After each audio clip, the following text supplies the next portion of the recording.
هي عالمنا النهر ذات فيه زيادة في انتشار المشاكل النمائية والسلوكية. فيه أسباب كتير متوقعة للموضوع ده. بعض الأسباب دي هي تغييرات في نمط الحياة وزيادة في الولادات المبكرة. فحاليا نسبة انتشار المشاكل النمائية حوالي 6 إلى 7، والمشاكل السلوكية من 10 إلى 2. الأرقام دي مقلقة جدا، إن التدخل المبكر ليه دور أساسي في تحسين النتائج للأطفال دولا. طيب ليه الاكتشاف والتدخل المبكر مهمين؟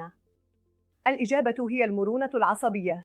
المرونة العصبية هي قدرة المخ على التكيف مع التغيير. الميزة دي بتحصل طول العمر، لكن بتكون أكثر في أول 5 سنين من عمر الطفل، وده لأنها فترة حاسمة في تطور المخ. فعش أنكده الاكتشاف والتدخل المبكر في الوقت ده بيدي أفضل نتائج ممكنة للأطفال دولا، وبيساعدهم يوصلوا لأقصى إمكانياتهم.